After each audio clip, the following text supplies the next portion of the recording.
Entreprendre en solo, en toute liberté, sans employé et développer un business rentable, scalable et durable, c'est possible.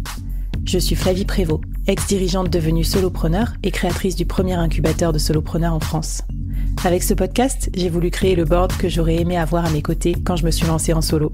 Un board composé des meilleurs experts, disponible chaque semaine gratuitement à mon micro pour te donner des super conseils et te mettre au défi. L'épisode va commencer et je te préviens, ça va vite. Alors n'oublie pas de t'abonner à la newsletter pour recevoir les bonus.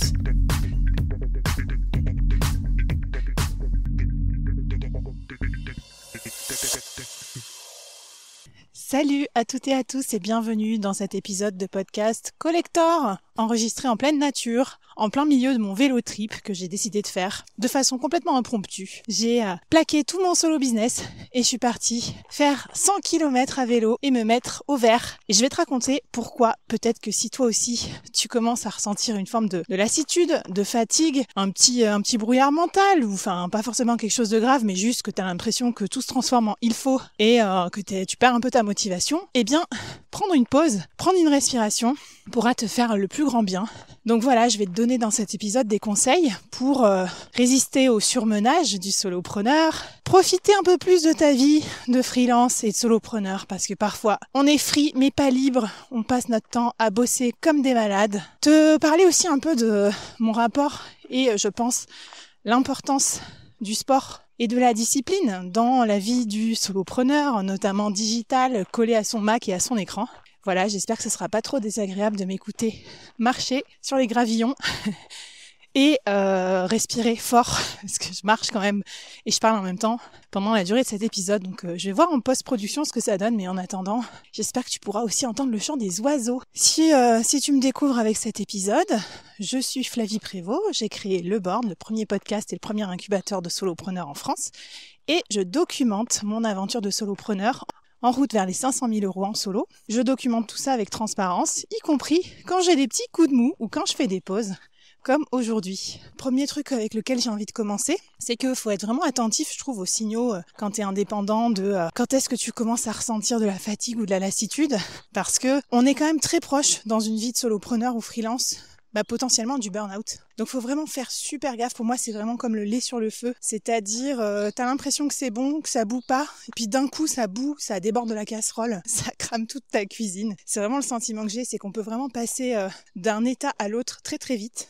Parce que forcément, on gère tout seul toute notre charge mentale, notre stress, parfois la peur aussi de notre entourage et tout. Donc voilà, moi les petits signes, ça a été que, si t'as écouté mon épisode du premier trimestre, j'ai passé un premier trimestre pas top, surtout en février, j'ai eu des soucis perso, j'étais triste et tout. Donc ça a été le premier signe. Je me suis dit, attention, faut peut-être que tu te crées des systèmes un peu plus robustes, parce que si tu perds ton énergie légendaire, tout peut se casser la figure. Ensuite, j'ai revu toute ma stratégie pour le deuxième trimestre et il y a des gros projets. Donc ça va me demander pas mal d'énergie de les lancer.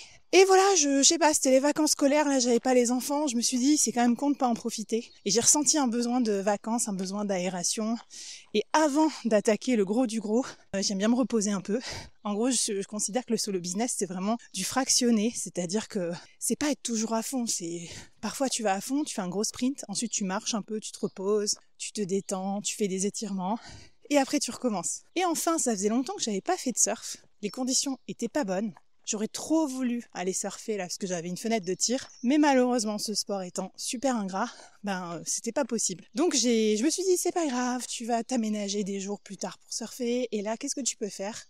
Et donc je me suis dit, j'ai vu qu'il y avait un petit peu de météo favorable, je me suis dit que je pouvais aller faire du vélo. Donc je suis pas une énorme cycliste, j'ai un vélo électrique dans la vie, mais je vais au cycling de temps en temps à la salle de sport, donc quoi de mieux que de tester si mes compétences de cycling ont été suffisamment développées, et donc je suis partie faire le canal de Nantes à Brest à vélo. Alors je suis pas allée jusqu'à Brest, j'avais pas le temps, mais voilà, j'ai profité d'une journée dispo pour faire 100 km, et je me suis pris un petit hôtel sympa, au milieu de la nature, avec un spa, une piscine et tout, pour aller travailler en pleine nature et en pleine tranquillité aussi. Donc bref, du coup, de ton côté, je dirais n'hésite pas à voir si tu as des petits signaux comme ça qui sont des indicateurs peut-être de nécessité de vacances, de pause et tout ça. Ensuite, pourquoi j'ai choisi de partir en vélo trip au lieu de juste me reposer ? Parce que en fait, j'aurais pu aller, je sais pas moi, à la plage, au soleil ou n'importe, ou juste rester chez moi et regarder Netflix.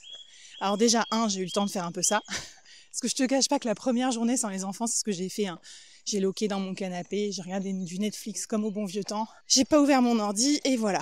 Mais bon, ça repose pas trop mentalement en fait, je trouve. Donc moi j'aime bien dans le vélo le côté concentration. Donc en fait tu pars pour une journée. Tu peux pas avoir ton smartphone, c'est impossible parce que t'as les mains sur le guidon. Tu dois être concentré et tout. Et puis c'est sportif mais pas non plus trop quoi. Je veux dire tu peux faire du vélo toute la journée, au pire tu vas pas très vite.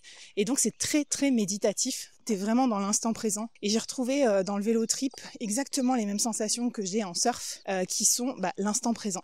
Et je trouve que quand on est solopreneur, on est tout le temps pollué par des milliards de pensées. Moi, j'ai du mal à être dans l'instant présent. Je suis toujours dans le futur. Dès qu'un projet est terminé, boum, j'enchaîne vers un autre. Je pense à mes clients, je pense à mon business. C'est pas facile de couper. Donc, je trouve que ça fait du bien d'avoir un truc qui te fait couper par obligation. Bon, voilà. Donc, choisis l'activité qui te fera plaisir. Mais je trouve que c'est important d'avoir aussi des moments sans écran, parce que c'est très très dur ça, le fait d'être tout le temps collé à son Mac. Il y a de plus en plus d'entrepreneurs qui en parlent et franchement, je te mets au défi de passer moins de temps sédentaire, moins de temps avec des écrans quand t'es solopreneur, que tu gères des tunnels de vente et tout un tas de trucs comme ça, c'est ultra compliqué. Voilà, bon, d'où la nécessité, je trouve, de se l'imposer en fait. Alors ensuite, ça m'amène sur un 3e chapitre qui est le sport, pilier pour les solopreneurs. En fait, je trouve que le sport m'a amené quand même quelque chose d'important dans ma vie de solopreneur et je m'y attendais pas du tout. Quand je voyais ce genre de message là, des bros à la salle de sport en train de soulever des poids, en train de dire ça, j'étais là, ok,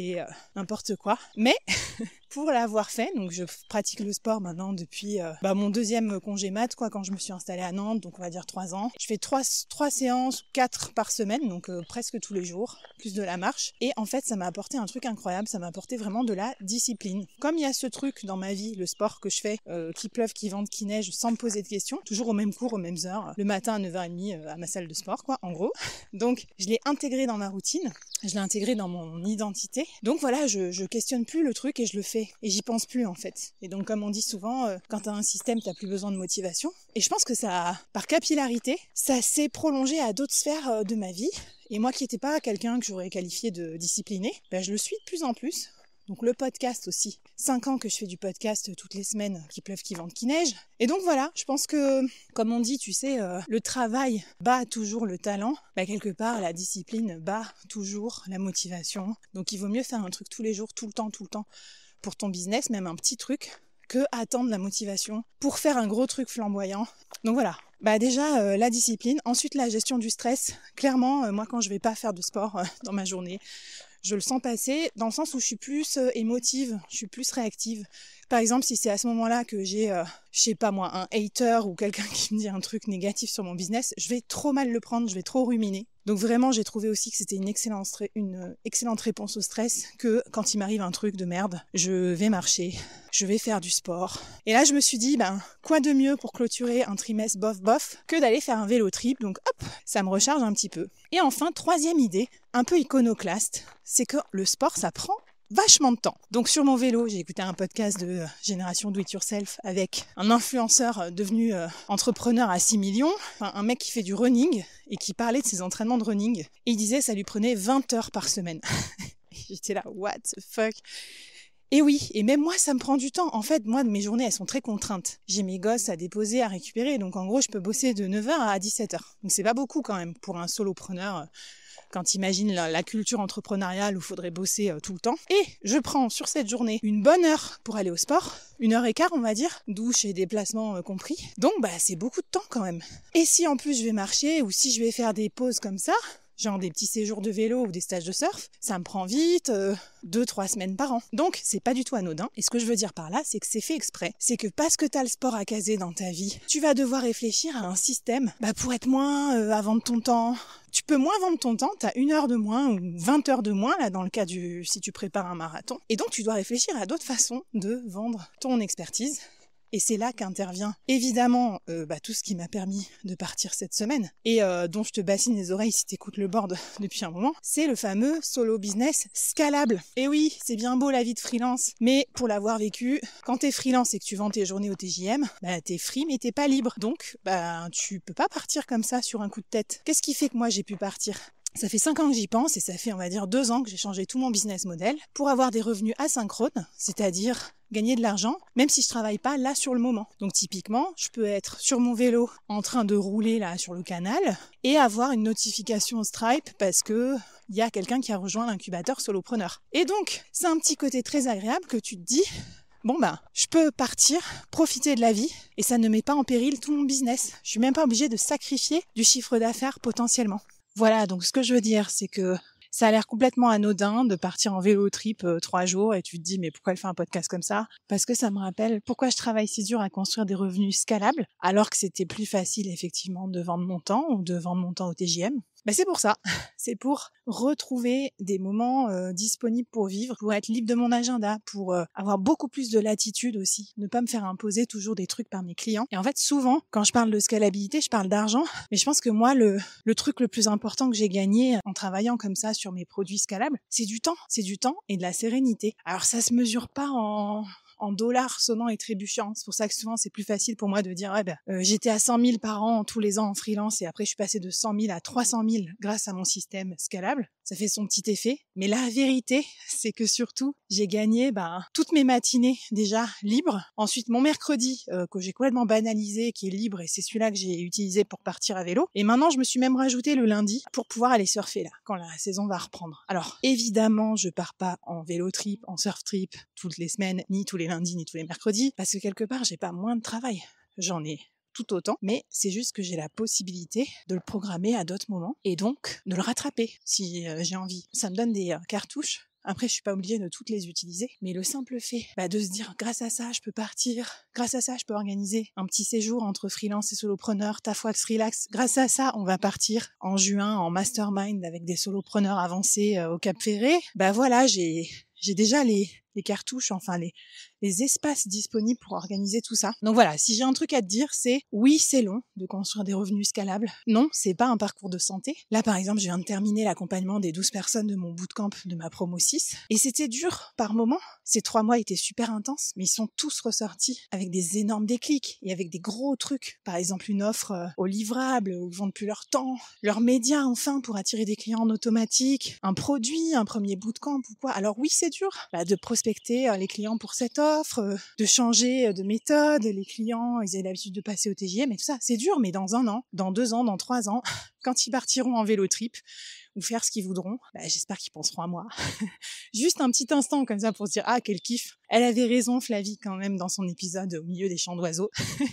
Donc c'est pas non plus méga glamour, parce qu'aussi, je suis en train de tourner un vlog pour raconter mon épisode, ma mini-retraite, on va dire, un peu minimaliste, là, parce que j'en profite aussi pour réfléchir à des trucs, et ça va être le dernier chapitre de cet épisode, mais en fait, en vrai, c'est pas glamour, parce que je suis partie à vélo. Donc j'ai pas de fringues, j'ai pris juste un t-shirt en plus, et voilà, donc...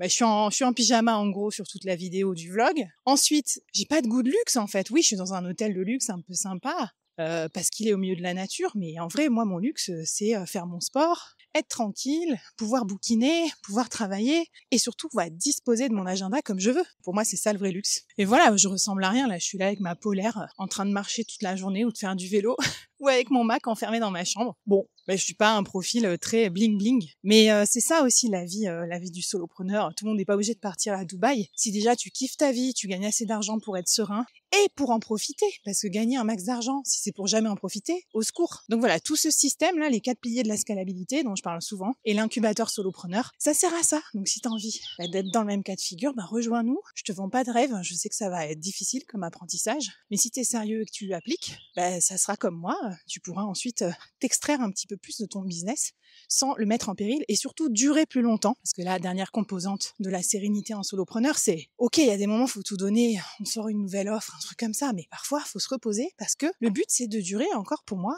25 ans comme ça, quoi. Moi, j'ai 40 ans, j'ai encore 25 ans à bosser. Moi, je peux pas bosser en fast life, en bossant nuit et jour, soir et week-end pour des clients en freelance. C'est pas possible.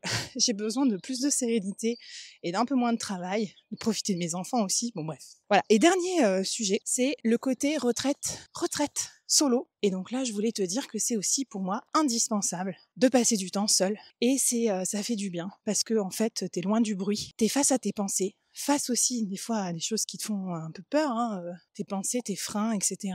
Ça te permet de réfléchir. Et franchement, réfléchir, c'est sous-coté. On est toujours dans l'action, mais là, voilà. Moi, quand je fais ça, je me force aussi à ne pas emmener du travail trop la to-do list un peu de tous les jours, mais plutôt du travail stratégique, fixation d'objectifs, création de contenu long. Là, j'étais en train d'écrire des essais hier soir pour mon site internet, écrire des podcasts, tout ce travail créatif qui demande aussi beaucoup de patience, beaucoup de calme et qui est difficile à faire, je trouve, dans un environnement quotidien. On est tout le temps dérangé. Donc voilà, moi, régulièrement, je me fais ces retraites que j'appellerais retraite minimaliste ou retraite stratégique, où je combine sport et activité long terme, activité evergreen. Donc voilà, je combine repos mental, sport et tâches stratégiques. Et donc je ressors de là, je suis reposée, je suis ressourcée, j'ai un mental d'acier grâce au sport. Et surtout, je sais pas, j'ai l'impression d'avoir remis les choses en place niveau business, je sais plus ce que je dois faire plutôt que des choses inutiles. Bon, donc pour finir cet épisode, que retenir de ce récit? Tu vas te dire, elle nous raconte sa vie, ça a ni queue ni tête. Pas du tout. Si je te raconte, c'est que peut-être que moi j'aurais aimé aussi, à l'époque où j'étais en pleine hustle culture, en train de bosser nuit et jour, peut-être entendre des solopreneurs qui réussissent à générer un gros chiffre d'affaires et qui parlent aussi du sujet santé mentale, de la difficulté de faire des pauses, mais de la nécessité aussi de ménager sa monture, de pas se cramer. Voilà, donc ce que tu pourrais faire, je pense en guise de conclusion de cet épisode, si tu as envie d'agir là-dessus, si tu penses que c'est un warning aussi pour toi, c'est te mettre des contraintes, mais des contraintes positives. C'est-à-dire, comme moi, caler des vacances, des tracances, des petits séjours de repos régulièrement. Moi, j'ai toujours planifié mes loisirs avant le travail. Et après, tu dois t'organiser avec le peu de temps qui te reste pour délivrer le travail. Et donc, ça te force à prioriser, à être plus intelligent. Comme on dit, work smarter, not harder. Tu vois un peu l'idée. Et donc, tu pourrais te mettre des contraintes de repos. Donc, jour de repos, séjour, voyage, vélo trip, surf trip, tout ça. Petit séjour, mastermind. Voilà, si ce genre de séjour t'intéresse, contacte-moi en privé. Tu peux aussi te mettre des contraintes de sport. Par exemple, aller à la piscine, reprendre le sport, préparer un triathlon, enfin ce que tu veux. Et je pense que ça va t'amener à la 3e contrainte, qui est de construire un business scalable. Car oui, au début, c'est une contrainte, ce n'est pas une récompense. C'est bloquer des journées de travail pour construire ton produit scalable. C'est refuser des missions au TJM pour avoir le temps de créer une offre. C'est dire non au monoclient qui te prend toute l'année pas cher pour augmenter tes prix. C'est supprimer une mission ou 2 pour garder du temps pour construire ton média, celui qui te servira à trouver tes futurs clients pour ton produit. C'est garder au moins une demi-journée ou un jour par semaine pour créer un produit scalable. C'est passer un peu de temps à déléguer quelque chose que tu aurais fait vite fait, parce que tu sais que demain, ça te fera gagner beaucoup de temps et que les gens à qui t'as délégué des choses seront là pour toi quand t'es en vélo trip pour t'aider. Big up à elles et à eux. Donc voilà. Je pense que la contrainte, elle est parfois libératrice, créatrice, elle permet d'être plus créative, elle permet de changer de business model pour le mieux. Donc voilà, en tout cas, je voulais te montrer aussi la carotte au bout de la contrainte, c'est-à-dire tout le côté positif que ça a de se forcer à changer de modèle. Et voilà, je te souhaite une bonne route en tout cas dans la construction de ton solo business et vers plus de scalabilité. Et puis, je te laisse avec un peu de chant d'oiseau. Merci beaucoup d'avoir écouté ce podcast et retour des prochains épisodes civilisés sans petits oiseaux qui gazouillent dans les prochains jours. Allez, salut tout le monde et prenez soin de vous.